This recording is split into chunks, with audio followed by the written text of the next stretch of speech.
Ask yourself today, Think well. think well, is my business, is my space, is my store, is my office space, is it encouraging, the growth?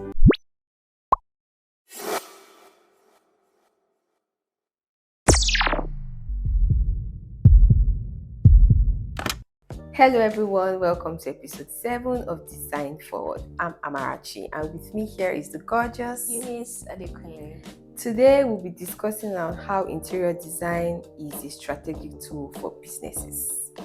Let's get into it. Yeah. So, pre-COVID, when we used to go to the offices, you know how when we used to go to work, you know how some of those offices used to be like plain white, generic. There was no life in those offices. Come to work, finish your work, and go home, and that was just it. And then COVID came, boom, everybody had to work from home. And after COVID, we saw offices they're introducing hybrid working for most of their staff, and I guess some people are doing full-time working now. And by the time they introduced hybrid workspaces, something we noticed was they had to consider the fact that they had moved their staff from working from home fully into encouraging them to come to the office to work. So you now have to consider what would that system be like for them. And we had people who had gone ahead, like Google, Meta, Microsoft, who brought life in quotes to their office spaces. It was no longer just work as usual. They knew that they needed a system or a space that encouraged innovation, encouraged the people to come back to work and not wanting to work from home. Yeah, so true. Spaces like she mentioned, Google, Apple, Microsoft, even cafes like Starbucks, you see that they started incorporating design in terms of the furniture they use, how they allowed natural light to flow into the space, color, lighting, and all those elements, how they made sure that these things encourage the users of the spaces to either be more productive or to encourage customers to use the space more often. Yeah, so it wasn't business as usual of just everybody come to work, face your desks, and go home. Yeah, they needed more people to interact with one another because it felt like pre-COVID, people were losing that part of themselves. So now after COVID, and I've worked from home for a long time. Worked from home for a long time. You've seen that working from home is actually nice if I'm comfortable. And I'm getting my job done. Getting my job Why done. should I be in the office? Right? Why should I be in the office space? Right? So more companies started incorporating that into their businesses, and that's essentially what we want to dissect in today's conversation. Right? Great. So, when most executives, talk about their goals for the year, how they want to make their money, how they want to rake in their millions, they talk about their marketing, they talk about sales, what will bring you the most ROI for them, and they talk about their staff. I mean, from maybe HR or a people perspective, but they actually never consider design as a strategic advantage at all. And the ripple effect is when you have a working space that people want to come into, a working space that encourages collaboration, a working space that encourages innovation. It brings out the best in the people who would achieve the goal you have set for the year.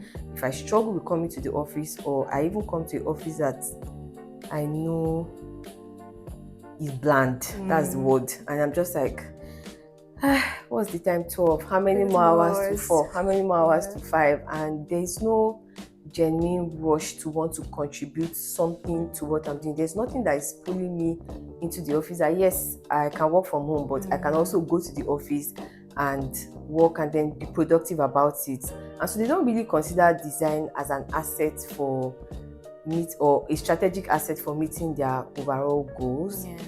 So what do you have to say about that? Actually, very true. Most times when you attend like all these executive meetings, board meetings, well, all you hear is, okay, how can we hit our targets for the year, ROI, what are our sales targets, how can we hit people, how many subscribers do we need? Right? You don't hear conversations of, okay, how can we allow or encourage our staff to be more productive, right? You don't hear conversations like, okay, what do we put in place? What is it that the company has put in place? Aside, okay, we have a kitchenette where you can make your lunch or whatever. Some companies water kettle. yeah, some companies don't even have that. Or they say, oh, we just have a series stand. You can have your dispenser water or whatever. Now they don't think about, okay, the kind of furniture that the staff will use to, sit and do their daily tasks. Most of the chairs that you go to some companies, your back will hurt like a lot. And then me working from home, I have an economic chair. So why should I come to the office and hurt my back? Right? And then lighting, all these things in its whole entirety, right? Many companies don't think about these things. Having a lounge where after you work for a few hours, you just want to go there, pace around a bit or sit there, interact with your fellow colleague, talk about, okay, oh, this is happening to my child, or this is happening to me personally. Just that cordial human interaction, right? To foster that now encourages them to say, okay, there's something I'm driving towards. Oh, I need to get back into business. These things need to be put in place. In fact, from sitting in the lounge and interacting, an idea can come that would help the business even move forward just from interacting with one another. Something else, it's like the way Apple thinks. Apple as a corporation, when they're making their designs, they look at what essentially drives the consumers to use their products, right? They see that they look at, okay, all their products, how can they encourage that, oh, the five senses are involved in using the product, right? From their packaging down to even the phone itself or the devices itself, right? So if you want to create a product that would speak to your customers, right, or speak to the public at large, the people that are producing that need to also have an experience that would help them think far and wide to how it will also benefit the customers at the end of the day. So that ripple effect starts from the workplace. If you want that ripple effect, it always starts from the workplace. Yeah. So I will touch on something Eunice said about they discuss on how they want their staff to be productive, and when that kind of question comes up, even if they ask, it's usually around training, development, or TGIF. How can we hang out on Friday after work? How do I hang out with you when I don't even want to be in the office in the first place? Yeah, so these are questions they are not asking. I mean, if I want to hang out with my colleagues, I should like to be with them in the same space first, then we can now take it out. So they don't talk about how to fix that internally, not just training, not external fixations. What can we do within our space that can encourage such productivity or even innovation amongst and staff? One funny thing I was reading was that research shows that setting up your space to foster that kind of relationship creates about 20% to 25% productivity levels. Like people are more productive in that capacity. Imagine 20% productivity per staff. How much that would generate for you at the end of the day, right? So businesses should start looking into how, aside thinking, okay, how do we drive our sales for the year? How do we get more customers? How do we get more clients, right? Think about first the users of the spaces that you have, that you already have. How do we start with the people that we have? How do we encourage them to say that, okay, even my staff can use this product and willingly testify that, oh yeah, this works, right? Because when the staff or when the user of when your immediate environment connects with that product, right, and they see that it works without even doing too much, that's already a testimonial for you, without even saying, oh, let's go and now start doing ads and all that. Willingly, they just go out there and then they sell your products without a lot of stress for you, which is a great platform. So let's get into some of the features we see now in new office spaces. I mean, you can come into an office space and you see graffiti on the wall. My father cannot relate. You can also see like a single pod where you can walk. You also see like a booth where if you're tired, you want to sit on a couch and relax your back. That's available as well. Some have incorporated plants, like we have natural or even artificial plants. You see artworks, you see art pieces, the Detailed sculptures, art sculptures, exactly. And I mean, this was not there before. Like, you come into an office space, even from the reception, there's probably like a decor piece on the table, maybe an artwork that speaks about not just what the company does. Like, there's a place that I saw that they had the entire map of Lagos, every local government stretched out, and everywhere they had touched in Lagos was on that frame. I mean, it was mind-blowing, because you can now see from, even the staff can see how far they've gone. So if you're discouraged, you're like, I mean, out of 36, so how many local governments are there in Lagos? At least we've gotten to half, and we can do that. So they had that in the reception, and then there was like this flower pot and all of that. By the time you go to the main office, there's maybe think, learn, these things they write on the wall to also encourage you to think more. So let's get into that a bit, and how these elements of design has really changed. Okay, so just like you said, you go into new office spaces now, or more people are now seeing the fact that our office doesn't have to be boring. Right? Our office doesn't have to be boring, even not just to our staff, but also to our clients, right?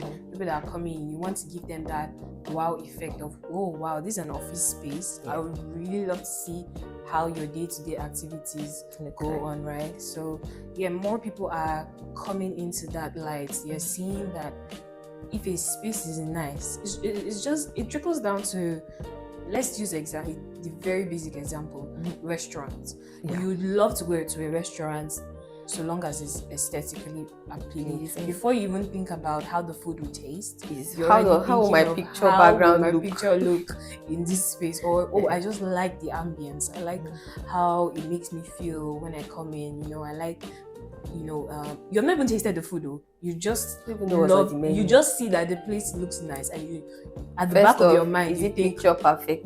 At the back of your mind, you have even thought, oh, because this place looks nice, the food is definitely going to taste great.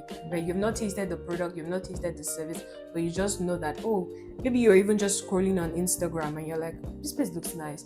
I mean, in Lagos, there's always a new restaurant, and they use the caption ambience every week. I want to express this every ambience week.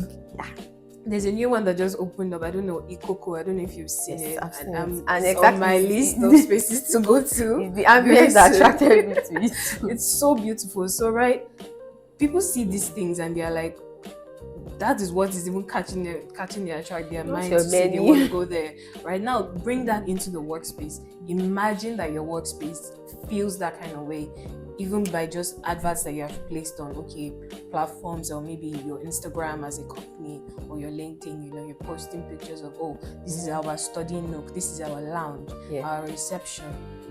Before you even say, oh, this is our service, people are already like, wow, this office space really looks nice, and they just want to, they want to relate with that. People always want to relate with whatever looks good, and it also attracts talents that you don't have here. There are people who want to work in certain companies just because of the design of the company they've seen on the internet. They don't know the day-to-day operations, but the little interaction they've seen, the office space, they're like, this is somewhere I would like love to work. And then you most likely attract good talent from doing that. So true. I don't want to call the name, but there's a company that had a snooker board. Please don't put a snooker board in your company if that's not part of it. But the reason for that was when they had their like TGIF and whatever, that's where they hang around. They're playing. They had like a game section, so that's what they do there. Apart from snooker, there was like these Jenga games, all type of things were going on there. So we had people, once they were tired, like it's break time, let's relax. Exactly. Too much work, smoke is already coming out from our brain. They meet themselves there, and again, from playing games, you get to know more about your colleagues. So it's one talk that brings another talk, and then you're like, this thing I'm even facing, it's what I'm working on, and they're like, guy, or for the guys you say guy, I don't know, for the girls, what do you say? Well, however, you're like, no, Or it could be a personal issue. I know a guy that knows a guy that knows a guy. Do you get? And that's how people connect, How right? people From connect. knowing a And guy that then knows it a guy. fosters a good working Workspace, culture too amongst your colleagues. So true. So true. Right. So next up. So the trend or the future of interior design in businesses is that businesses need to adapt or they will lose talent. Because already we've talked about before the hybrid workspaces, and the bane of your business are the people that work for you. And so if we don't make that, they don't make that change, or they don't move towards adaptation on how this interior design affects the spaces and the people who work there, there's no way they will not lose talent. Because if I work in an industry A and there's another company too with their culture and everything in that same industry, why don't I move there? Probably offers better pay. Right. So why don't I move there, right? And so that's for businesses to think about, because they have to move with the times, the trend, not just for an industry basis, but also how it affects them internally. And talking about moving with time, technology is moving so fast, so fast. It's moving rapidly at the speed of light. There's AR and VR now that can allow clients to experience the space even before you build it, right? If you go online, you see videos of AR and VR being used, where you can have like a very big layout of the floor plan of your space, right? Even before that's on your bare land, before you even start executing. Or in the relation to VR, also, where maybe you already have your space built up, you wear the VR lens, and then you can see how all the elements are going to look in your space even before you start execution, right? So a lot of people have to adapt these things into their businesses. You might be thinking, oh, how will I now bring the interior designer now to start? Just start from there. Reach out. Just reach out to us. Reach out to 528. Right. We are here for you. Reach out and just ask and inquire. Okay, this is how my space looks currently. How can I make it better? Right? And as we're growing, learn to adapt more technology into your space. Okay, using smart tables, using smart furniture or equipment to just aid the working environment. And then as we grow, there's also sustainability that you have to consider, which even improves the environment as a large scale. Apple is a very big example. Most of their technology now is trying to see how we can create devices that are more sustainable, that aid the environment and also aid the users, right? As a large scale. So design is not just decoration. In fact, design is strategy in itself, and a strategy without design, or a design without strategy, is literally decoration. It's just decoration. Right? I would just wrap up by saying, if you require innovation as an organization, your space should reflect that. If you require deep focus, your space should also reflect that. The people working for you should also be able to interact with these things or these goals at a company that you want to achieve, and your space should be able to show that. And for example, deep focus could be you creating personal pods in the office, where if I need to zone in and what's that thing that guy says, lock in. If I need to be locked in, I know where to go to, and I have my space still within the office space that encourages interaction. And if you want innovation, you can't do innovation in a silo. You can't do innovation in an office pod. You need interaction to foster innovation. So your office space should also reflect that. So design in your office is not a nice to have. It's not just for the sake of painting colors or writing what you like on the wall. It's basically a survival skill set. It's a survival skill set. So I think we're going to leave you with this question. Ask yourself today, think well. Is my business, is my space, is my store, is my office space, is it encouraging the growth with the design that you currently have, the layout you currently have, the setup that you currently have? Is it encouraging customer growth and also staff Employee growth? Is it growth, yeah. encouraging productivity? If it's not, our number will be on the screen. Reach out to 528 now. Or as a staff, you can also ask on behalf of your employers, is my office space encouraging productivity me? If it's not, you can tell them there's 528. There's We're here for 528. We are you. here for you. So Our arms reach are out wide to us. open. You can send us a DM on IG. We'll always respond. Very fast response. Yeah. Right. So, Thank you guys so much for listening on this episode. I hope you've listened to all our previous episodes, and I hope you stay for the forthcoming episodes. We have so much in stock for you. Please like, subscribe, and leave a comment for leave us. a comment for us. Let's know your thoughts also on this topic that we've discussed today. See you on the next one. Bye. Bye.